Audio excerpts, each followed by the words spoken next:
اتفرجش على الاجزاء اللي فاتت من حكايه ميليوداس فروح شوفها الاول. في الاجزاء اللي فاتت من الحكايه شفنا ازاي دخل الخطايا بطوله بازل السنويه وبداوا في التنافس فيها. بعدها استمرت المباريات ما بين كل الفرق الى ان وصل دور بان ضد ميليوداس. فيا ترى بقى مين اللي هيفوز فيهم؟ يلا بينا نكمل الانمي. وبعد ما بيطلع الاثنين على الحلبه بان بيقول لميليوداس مالك كده، انا شايفك متحمس قوي. ميليوداس بيقول له لا بس افتكرت حاجه كده من الماضي. بان بيقول له ايه هي؟ ميليوداس قال له هتعرف دلوقتي وضربه بالبوكس في وشه. بان وقتها افتكر اللي حصل اول مره اتقابله لما كان بان موجود في الحبس بعد فشل اعدامه 36 مره. بيدخل عليه ميليوداس وبيقول له تعالى معايا بره. بان بيقول له طلعني بالعافيه لو تقدر، وفعلا ميليوداس بيطلعه بالعافيه. بان وقتها بيفرح جدا وبيقول له الجوله الاولى من نصيبك بس الثانيه هتبقى من نصيبي. ميليوداس بيقول له لو عاوز جوله ثانيه يبقى لازم تيجي معايا، فبيوافق. ومن يومها وهم مع بعض بيستمتعوا بالمنافسه. نرجع بقى للقتال ما بينهم وهم في اوج حماستهم. القتال عالي المستوى وكل اللي كان واقف كان مصدوم من قوه الاثنين وسرعتهم. ميليوداس كان مسيطر في الاول وبيضرب بان بكل قوته، بس بان مش سهل برضه. بيستخدم قوته في الانتزاع وبيبدا ياخد طاقه ميليوداس ويضيفها ليه. فعلا قدره مرعبه. ميليوداس قدراته الجسديه يكاد تكون اختفت وما عادش قادر يعمل حاجه.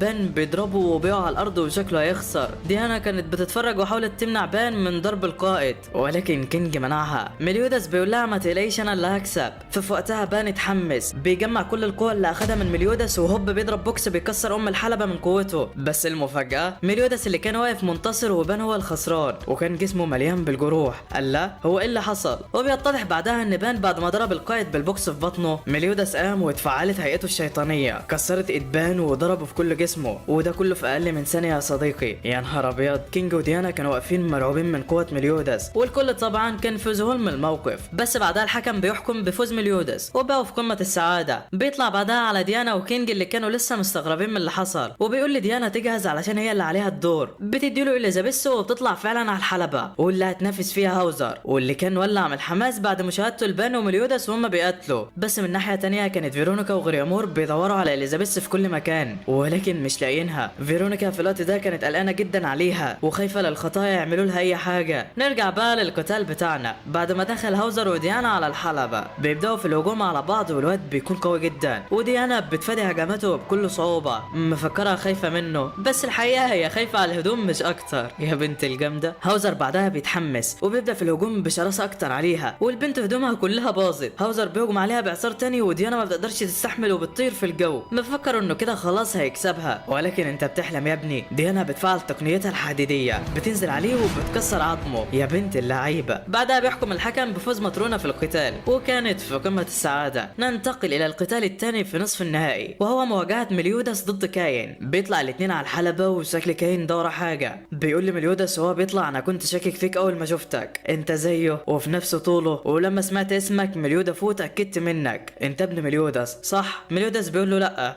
انا هو. كان بيتصدم وبيقول له ازاي كده؟ المفروض هو عنده 33 سنه دلوقتي. ميليوداس بيقول له والله انا هو. كان بعدها بيتعصب وبيخلع البتاع اللي عليه وبيقول له لو كنت هو فجهز بقى لمصيرك. ميليوداس ما كانش فاهم حاجه وبيبدا يصد هجماته. كان بيقول له انت ليه هجمت على بلدك؟ ليه قتلت البنت اللي حبيتها؟ ميليوداس ما بيعرفش يرد وسايب نفسه ينضرب مش اكتر. ديانا وكينج كانوا قالوا عليه وهو سايب نفسه ينضرب. كان بيجمع قوته وبيضربه ضربه قويه ولكن مره واحده ميليوداس بيجمع شتات نفسه وبيصدها بالعكس الكامل. بيقول بعدها الكاين انا عملت كل ده علشان احميهم مش اكتر. كاين بعد ما شاف ميليوداس بيستخدم العكس الكامل اتاكد ان هو فعلا راح عليه بعدها وحضنه وقال له انا ما كنتش مصدق انك هتدمر مملكه ليونا من غير سبب، انا مصدق كل كلماتك قبل شويه. وبيعيط من الفرحه. الحكم بيقول لهم طيب والنزال اللي ما بينكم؟ كاين بيقول له ده خسرت انا. وبنعرف بعدها ان كاين ده كان فارس صغير بيعتز جدا بميليوداس وقصه مدينه ليونا دي هنبقى نعرفها بعدين يعني. المهم كده المهرجان اتحسم وسلاح ديانا الامبراطوري هيرجع ليها بشكل رسمي. ديانا وميليوداس بيطلعوا على الحلبه وبيساعدوا بعدها علشان يتواجهوا. بان كان عارف ان ديانا بتحب القائد ومش هتضربه وعلشان كده راح جاب شويه بنات يمثلوا ان ميليوداس بيحبهم وخلاها تتعصب على اخرها وتضربه. وكل شويه بتاكد ان بان ده مش سالك يا صديقي. بس في الوقت ده كان الفرسان المقدسين عارفين ان الخطايا في مدينه بازل. جمعوا 3 من الفرسان المقدسين ورايحين عليهم علشان يقتلوهم وشكل في مجزره هتحصل دلوقتي يا صديقي. بتكمل ديانا وميليوداس القتال بتاعهم وهاوزر كان مصدوم من اللي شايفه. بيقول في باله هي كانت بتهزر معايا ولا ايه اثناء القتال بتاعنا. بيكمل الاثنين ضرب في بعض بكل شراسه والجمهور كان بيتفرج ولكن فجاه الاثنين بيثبتوا في مكانهم وما بيتحركوش. هاوزر هو كمان حس بحد داخل عليهم. بان وكينج بيطلعوا على الحلبه. ميليوداس بيزعق للجمهور كله بيفضح نفسه وبيقول للكل انا ميليوداس قائد الخطايا ال7 هعطيكم مهله دقيقه واحده تهربوا من هنا. اي حد حد هيفضل واقف بعدها يتقتل. يلا امشوا من هنا دلوقتي. وفجأة تعويذة نارية بتيجي من السماء وبتبدأ في تدمير القرية والناس اللي فيها. ايوه الفرسان المقدسين وصلوا للقضاء على مليوداس وفرقته. مليوداس بيعرف الخطر اللي هم فيه وبيقول لي اللي معاه تفرقوا بسرعة دلوقتي. هاوزر في الوقت ده كان راح علشان يلحق المدنيين وينقذ اللي يقدر عليه. فيرونيكا في الوقت ده كانت قلقانة جدا على اليزابيث وقررت تدور عليها قبل ما يحصل لها حاجة. وغريامور كان عاوز يمنعها ولكن ما قدرش. في نفس الوقت ده بان كان ماشي كده وهوبا رمح جيركو بيخترق قلبه وبيلزقه في الجدار. ها فاكرني؟ بان بيقول لها انت تعرفيني؟ البنت بتضربه وبتوقعه على الارض وبتكسره حرفيا. بتقول له انا اللي استهزأت بيا في سجن باستا واهنتني هناك. غضبي تجاهك خلاني اوصل ليفل تاني من القوه، انا مستحيل اسامحك. غيلا في الوقت ده كانت قابلت مليوداس هي كمان والقت عليه تعويذه ناريه. سلسله من الانفجارات هتفضل تنفجر فيه لحد لما تقتله. هوك كان بيجري في الوقت ده وبيدور على اي مكان يستخبى فيه هو واليزابيث. وهوبا مليوداس وبان طايرين في السماء ومخبوطين قدامه. تم هزيمه كل من بان ومليوداس على ايد الفرسان. مفكرين ان كده محدش قدهم يعني، ولكن جالكوا العو اللي تخافوا منه. كينج مسكهم هما الاتنين وعمل منهم شاورما. بيقول لهم بعدها خلصتوا ولا لسه؟ هوك اخد مليوداس وبان وراح علشان يخبيهم على مكان كويس. ديانا في الوقت ده كانت بتدور بقى على سلاحها الامبراطوري ولكن مش لاقياه. بتشوف بعدها راجل مسن واقع قدامها وبتجري علشان تلحقه. هاوزر بيشوفها وهي بتلحق المسن في الوقت ده وبيستغرب جدا من اللي بتعمله. فارس مقدس تاني بيدخل عليهم بيفعل قوته على ديانا والعجوز وشكله هيقتلهم. ديانا بتحدف العجوز لهاوزر وبتقول له خدوا المكان امن، وبتقع هي في حفره كده جوه الارض وشكلها دي نهايتها ولا يا صديقي. اليزابيث في الوقت ده كانت عماله بتدعي مليوداس يخف وما كانتش ملاحظه ان جسمها بدا يرجع لطبيعته. بتعدي اختها فيرونيكا من جنبها وبتشوفها وهي في الحاله ديت وبتديلها بعدها هدوم تستر بيها نفسها. وبعدين بتفرح جدا انها سليمه وما فيهاش حاجه. بتقول لها فيرونيكا انا سمعت انك اتحالفتي مع الخطايا علشان تخلصوا على الفرسان كلهم. اليزابيث بتقول لها انت فاهمه الموضوع غلط. فيرونيكا بتزعق لها بعدها وبتقول لها فاهمه ايه غلط بالظبط؟ انت بتتعاملي مع شويه وحوش مش اكتر، واكبرهم هو زعيمهم مليوداس وحش وما عندوش اي رحمه. اليزابيث بتتعصب بتحاول تدافع عن مليوداس قدامها بس فيرونيكا ما بيفرقش معاها كلامها. بتاخد ايد اليزابيث ولسه هتمشي بتلاقي مليوداس ماسكها وبيقول لها انا اللي هحميها. فيرونيكا اتصدمت بتطلع بتاعها كده بعدها من ايديها. هندريكسن كان عطالها قال لها اول ما تقربي من مليوداس رددي التعويذه ديت وهو يتحبس جواها، ودي اداه بتحبس اي حد عنده قدرات شيطانيه. بتقول البنت التعويذه فعلا ومليوداس بيتحبس جواها. اليزابيث بتكون مستغربه من اللي حصل وبتقول لها رجعيه بس دي بتقول لها معرفش بيرجع ازاي. اليزابيث بتحاول تقاوم بس غريامور بيمسكها وبيدخلها جوه الجدار بتاعه وبيقول لها انا اسف بس دي اوامر فيرونيكا. هوك بيحاول يحرر اليزابيث ولكن ما بيعرفش. بان في الوقت ده بيقوم ويهدد غريامور لو ما فكش البوابه هيقتل حبيبته فيرونيكا. وغريامور بيتسمر وما بيكونش عارف يعمل حاجه. من ناحيه تانية كينج بدا يحس ان طاقه مليوداس اختفت وقرر يروح هناك علشان يشوف في ايه. غيلا وجيركو بيحاولوا يمنعوه بس ده غير الكل يابا. بيستخدم الهيئه الرابعه من الرمح الاسطوري بيضربهم بيها ولكن وفجاه الرمح بيتقسم لنصين والبنات بتختفي. كينج اتصدم بيبص كده ما بيلاقيش غير الحكم هو اللي واقف. بيفرد نفسه بعدها وبيطلع هو اللي لحق البنات منه. الحكم بعدها بيظهر على حقيقته. الواد بعد ما بيشوفه بيترعب جدا وبتحول لهيئته التانية. بيقول له هيليبرام انت ازاي عايش لسه؟ هيليبرام بيقول له فكك من الماضي دلوقتي انت هتموت. غيلا وجيركو بيسيبوا كينج وبيروحوا على بقيه الخطايا وشكل الدنيا هتخرب على دماغ الكل ولا ايه يا صديقي. كينج بعدها بيحاول يضرب هيليبرام بس ده قوي جدا والواد مش عارف يعمل معاه اي حاجه. بيحاول يضربه برمحه بس بيمسكوا منه وبيضربه. كينج بيحاول يدافع بس كانت اذى جدا وشكلها دي نهايته. من جانب تاني بقى واثناء ما كان بان ماسك فيرونيكا وبيهدد غريامور بيها بتيجي جيركو من وراه وبتضربه وبتخليه يسيبها. بعدها غيلا بتخلي غريامور يفك الحاجز عن اليزابيث وبتروح عليها بتقول لها تعالي معايا بهدوء يلا ولسه هتاخدها وبتلاقي فيرونيكا بتمنعها وبتقول لها هي مش جايه معاكي اهدافك انت وهندريكسن مالهاش دعوه بيا. غيلا بترفع عليها السلاح وغريامور لما بيشوفها بيحبسهم. اليزابيث بتستغل الفرصه وبتهرب بس فيرونيكا بتلحقها. غيلا بتقول لغريامور خلي بالك على حبيبتك انا نشرت الغام في المكان هنا كله. غريامور اترعب لسه ينادي على فيرونيكا بيلاقي اليزابيث داست على احدى الالغام وكانت هتموت بس فيرونيكا ضحت بنفسها واخدت الضربه مكانها. غريامور بعدها بيروح لهم وبيلاقي اليزابيث قاعده بتعيط وبتحاول تفوق فيرونيكا باي طريقه. البنت بتفتح عينيها فعلا وبتقول اليزابيث انت كويسه؟ انا اسفه علشان زهقتلك قبل شويه انا بحبك. اليزابيث بتقول لها انا اللي اسفه ما تعتذريش انت على طول كنت بتقفي جنبي وبتحميني حتى وانت صغيره كنت على طول بتحميني. فيرونيكا بتلفظ اخر انفاسها وبتقول لغريامور انا عاوزاك تقف جنبها وتحميها. عليها. غريامور لسه ما ردش وبيلاقي البنت غمضت عينيها وماتت. الواد ما قدرش يستحمل وعينه دمعت من الحسره، طاقته السحريه اتزعزعت والحاجز اللي على غيلا وجيريكو بيفك. بيروحوا بعدها على اليزابيث علشان يقبضوا عليها، بيضربوا غريامور وبيجازوا علشان يخطفوها. اليزابيث في الوقت ده كانت حزينه جدا وبتنادى على مليودس علشان يلحقها. غيلا بتقول لها صياحك ده ملوش اي لازمه، استحاله يسمعك. بس انت بقى متخيل ان مليودس هيسيبها يا صديقي؟ قولها معايا. لا والله، الحاجز اللي اتحبس فيه مليودس اتكسر، بدات تتسرب هاله مليودس الشيطانيه. المكان كله تغمر بطاقه شيطانيه وبان كان مرعوب. مليودس جسمه كله اترسم عليه علامات غريبه كده والكل كان مرعوب منه. غيلا وجيريكو في الوقت ده حسوا بدماء شيطانيه بتغلي جواهم، لسه ما اتحركوش، وبيلاقوا مليودس بيقطع ايد غيلا وبياخد سيفه، بعدها بيلوح بيه كده والمكان بيتدمر. جيريكو كانت قلقانه عليها وراحت علشان تعالجها، بتعمل تعويذه فعلا وسط رعب وخوف من مليودس اللي هيقتلها. بان في الوقت ده كان حاسس بحاجه غريبه من القائد، لسه هيقول لغيلا وجيريكو ما تتحركوش، بيلاقي مليودس بيهجم عليهم وبيشقوا نصين كده في طريقه وشكله ما عادش شايف قدامه. بعدها مليودس بيروح على اليزابيث وهوك بعد ما بيدمر كل اللي حواليهم، بيطمن عليها وبعدين بيتجه الى مكان كينج. واثناء ما كان هيليبرام بيعذب في كينج وهيقتله، بيحس بطاقه مليودس الضخمه وهي بتحتل المكان كله، بينزل عليه بعدها وبيبدا يكسره. هيليبرام ما كانش سهل وعمال بيضرب مليودس برضه. بعدها بيقول لي مليودس انا كده عرفت حقيقتك، انت هجيم من البدايه وعندك قدرات شيطانيه صح؟ مليودس ما بيردش عليه وبيطلع حاجات من جسمه وبيبدا في الهجوم عليه. هيليبرام بيحاول يفادي ضربات يمين وشمال بس ده مش هيسيبك. بينجح هيليبرام مره انه يضرب مليودس بالسيف بتاعه، ولكن العلامات السوداء اللي على جسمه بتحميه. العلامات بتكبر اكتر ومليودس شكله هيخلص عليه، ولكن في وقتها هيليبرام بيقول لمليودس عن سر طاقته. بيقول له انا قدرتي متصله باكتر من 20 فارس مقدس، وطالما انت قادر عليهم يبقى محتاجين اكتر. وفعلا هندريكسن بيعطي جزء من قوته في الرابط. طاقه هيليبرام زادت بدرجه كبيره وقدر يفوز على مليودس بضربه واحده. يا نهار ابيض، شكل هندريكسن ده قوته مهوله باين. المهم هيليبرام بيقول بعدها كل الخطايا كده قد تم سحقهم، ودلوقتي كل اللي انا محتاجه هو السيف بتاعك والاميره. واليزابيث في الوقت ده كانت قلقانه جدا وخايفه على مليودس لا يحصل له حاجه. هيليبرام كمان كان بيلبس الخوذه وبيجهز علشان يقتله،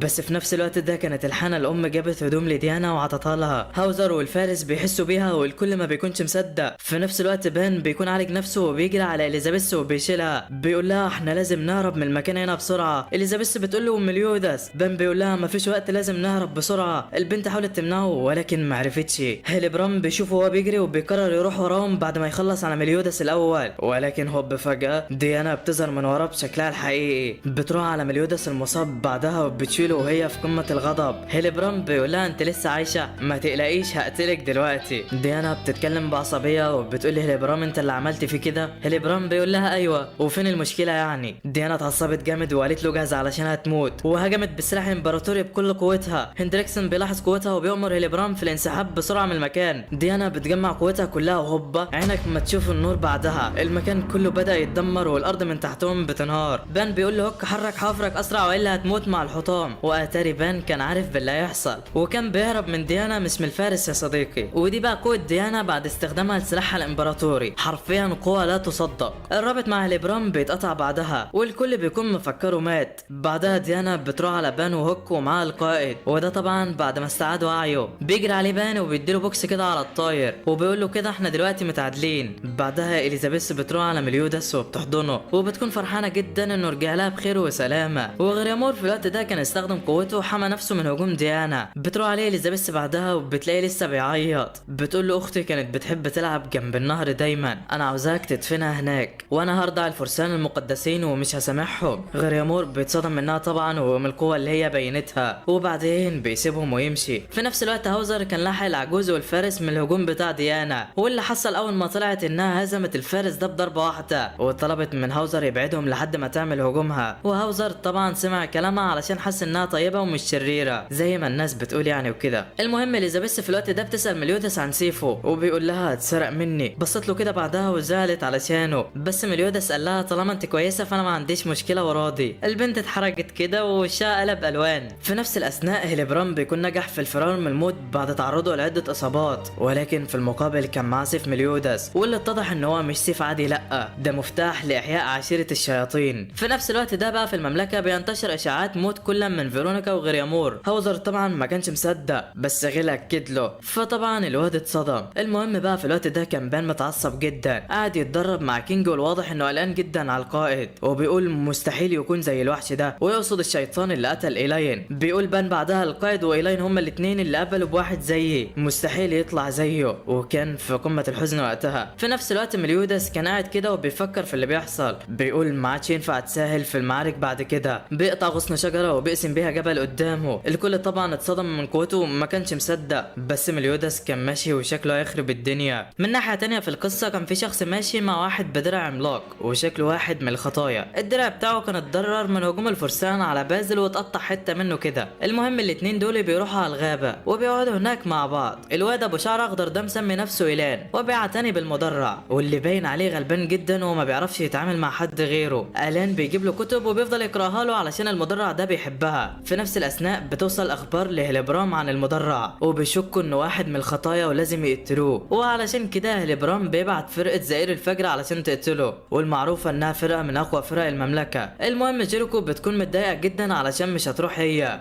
بس غيلا بتقول لها احنا لازم نرتاح الاول. بعدها غيلا بترجع على بيتها، بتقابل اخوها الصغير والواضح انها بتحبه جدا وشغالة فارسة اصلا علشانه، ولكن وهي بتعتني بيه شوية من الناس في الشارع بيحدفوا البيت بتاعهم بالطوب، وده علشان ابوهم اتهم بخيانة الفرسان المقدسين وهروبه من المعركة، واخوها الصغير كان بيتعرض للتنمر منهم دايما. وغيلا طبعا كانت في قمة الحزن عليه. بتنيموا بعدها كده وبيظهر مشاعر الاخوة ما بينهم. بتطلع بعدها على الناس اللي اتنمرت عليه وبتقتلهم كلهم، وبتقول انا هستحمل اي حاجة علشانك، تقصد اخوها يعني. وفي نفس الوقت ده الخطايا بيكونوا وصلوا على مدينة جديدة وجهزوا علشان يرتاحوا من معركتهم وكده. بيوزعوا نفسهم في المكان وكل واحد هيعمل الحاجة اللي هتناسبه. اليزابيث هتنزل تشتري الاغراض اللي محتاجينها من المدينة، والرجالة هتروح تصطاد حيوانات من الغابة للاكل وكده. اليزابيث بتغطي وشها فعلا وبتروح مع عك على المدينة. بتقابل إيلان هناك واللي كان مستخبي وكمان من شوية فرسان معديين كده. بيتعرفوا على بعض وبيقول لها انه بيدور على شريط لازق علشان يغطي بيها درع صاحبه. اليزابيث ما بتعرفش تفيده وبعدين بيمشي. في نفس الوقت ده كان مليودس وكينج وبان بيتنافسوا على مين اللي اصطاد اكتر، والدنيا اخر روقان معاهم.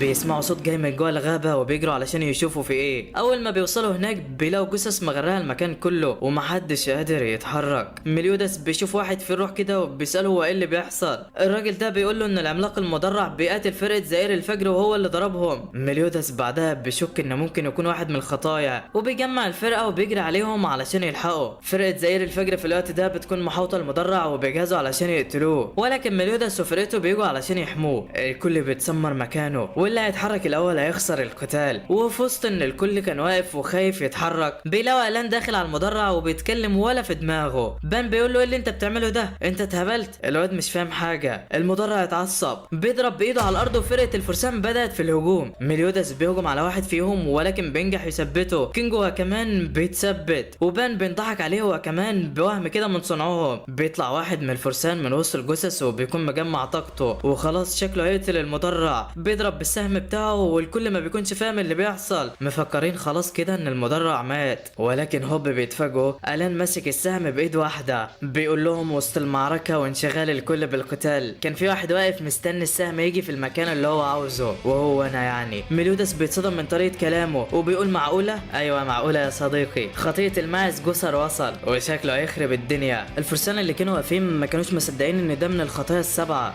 بس اللي رمى السهم قال لهم طالما قدر يمسك السهم المشبع بطاقته السحرية يبقى مش شخص عادي. بان بعدها بيروح على جسر وبيقول له يعني اللي كان جوه الدرع طول السنين اللي فاتت كان انت؟ ده ايه الصدمة ديت؟ جسر بيقول له ايوه، وبيتعرف على باقي الخطايا. بعدها بيسألوا ميليودس عن اللي جوه الدرع بداله، بس هو بيقول لهم والله ما اعرف. الفرسان بعدها بيقولوا له خلصت حفلة الترحيب بتاعتك؟ يلا بينا بقى. جسر بيقول لهم يعني مفيش امل خالص انكم تسيبوه في حاله؟ الفرسان قالوا له لا. جسر بيقول لهم تمام وبيقطع راس المدرع بايد واحدة. ايه يا ابني اللي بتعمله ده؟ مش صاحبك ده ولا ايه؟ جسر بعدها بياخد راس المدرع وبيديها للفرسان. بيقول لهم دي لو اتقلبت لمعركة من 3 اطراف الناس في المدينة هتتأذى، فخدوا راس المدرع وكأنكم كملتوا مهمتكم. قائد الفرسان بتعجبه الفكرة وبياخد الراس وبيمشي. العيال بيقولوا له انت موتته ليه؟ انت مش كنت متعاطف معاه ولا ايه؟ جسر قال لهم مفيش الكلام ده وجهزوا علشان هو لسه عايش، وخلي بالكم ده كان بشر عادي. العيال بتتصدم ومحدش بيكون مصدق. الوحش بيبدأ يتحول وجسر بيحكي لهم على اللي حصل. بيقول لهم وانا ماشي في مرة لقيت شخص عنده طاقة شريرة طالعة ولكن جواها طاقة فارس مقدس عادي، بس الطاقة الشريرة بتاعته كانت هايجة وعلشان كده لبسته الدرع بتاعي علشان يختم له الطاقة ديت، ولكن نتيجة للأضرار الكتيرة من الطاقة ديت الدرع اتدمر ولازم نقتله دلوقتي. بانو وميليودس بيهجموا بيهجموا عليه ولكن الوحش بيضربهم. كينج بيستهزأ بيهم وبيحاول يضربه ولكن بيهزموا برضه. جوسر قال لهم سيبوني شويه كده وقتلوا انتم. مليوداس وبان قرروا القتال بجديه وطلعوا على الوحش علشان يقتلوه، بس في اخر لحظه مليوداس بيسمع البشري وهو بيترجى ما يقتلوش، فما بيقتلوش فعلا وبيسيب نفسه يتمسك. لسه الوحش هيقتله بيلاقي سهم بيدخل في الراجل وبيثبته. بعدها بان بيستغل الموقف وبيلحق مليوداس منه. بان بيزعله وبيقول له انت ما قتلتوش ليه؟ كان في ايدك تقتله. مليوداس بيقول له بس الراجل لسه عايش. بان بيقول له ايه يعني؟ جوسر في الوقت ده بيدخل عليهم وبيقول لهم انفيجن او الغزو، دي قدرتي بتدخل اي واحد في ذكرى وبتخليه محاصر جواها. بان بيقول له يعني دي فرصتنا اللي احنا نقتله، انت لسه واخد ماكر زي ما كنت قبل كده. بيكون رايح علشان يقتله فعلا ولكن مليوداس بيمنعه. بان بيبص له بقرف كده وبيقول له سيبني انا هقتله، وبيستخدم عليه قوته وبيطلع قلبه فعلا. وفي نفس الوقت ده كان كاين وصل على حانة مليوداس وقابل اليزابيث هناك. الراجل اول ما شافها اتصدم مكانه والدمعة كانت في عينه، وبعدها البنت دخلته جوه. قال لها انا كنت بشبه عليكي بس مش اكتر. اليزابيث بتساله عن مين اللي كان بيشبهها بيها. كاين بيقول لها كان اسمها اليزابيث برضه، شكلك وشبهك وحتى في نفس وشك، حبيبه مليوداس الاولى. كنا بنقول لها يا ليس دايما، كانت في الاول فارسه لجنود اعداء لمملكتنا ولكن مليوداس اخدها وخلى الحاكم يعفو عنها. عاشوا مع بعض بعدها وكانوا في قمه السعاده. اليزابيث بتقول لي كاين انا عارفه ان مليوداس طول عمره طيب وهيساعد اي حد حتى لو كان من اعدائه. كاين بيقول لها طبعا،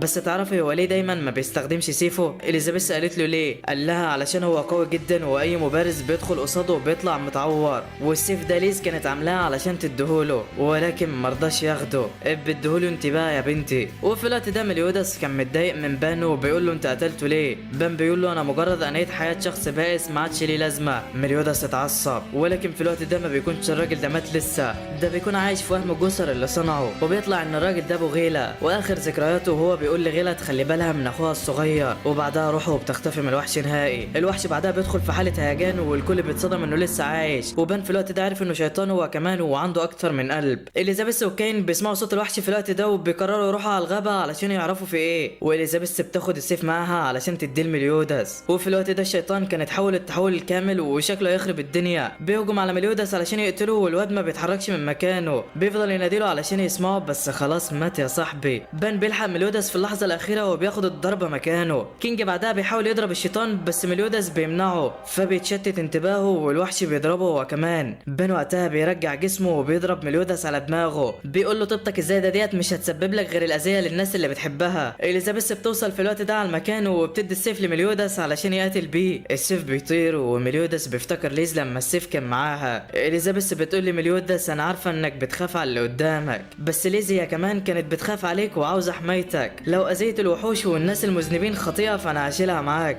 مليوداس بيتاثر جدا من الكلام، بيطلع السيف وبيمسكه. بان لسه ملحقش يشوفه بيلاقيه مسك الوحش وقسمه بالسيف بتاعه. عاش يا قائد والله. بعدها بيطلع من جسم الفارس حاجه كده واتضح انها كانت سبب التاثير ده عليه وهي اللي حولته لشيطان. وكينج في الوقت ده بيعرف ان في تجارب بتحصل في المملكه على الفرسان. غوسر بيستخدم قوته وبيعرف مين السبب الرئيسي وراها واللي هو هندريكسن يعني. بعدها مليوداس بيروح على اليزابيث وبيشكرها على الكلام اللي قالته وبيقول لها انت حررتني من حاجه دايما كانت على طول مقيداني. ورجع بعدها الكل في قمه السعاده. وبس لحد هنا بيخلص الجزء الثالث من حكايه الخطايا. بس يا ترى بقى مليوداس هيتصرف ازاي مع هندريكسن؟ ويا ترى ايه اللي هيحصل في الحلقات الجايه؟ استنونا في الاجزاء الجايه من حكايه مليوداس. ويلا يا عم سلام سلام سلام.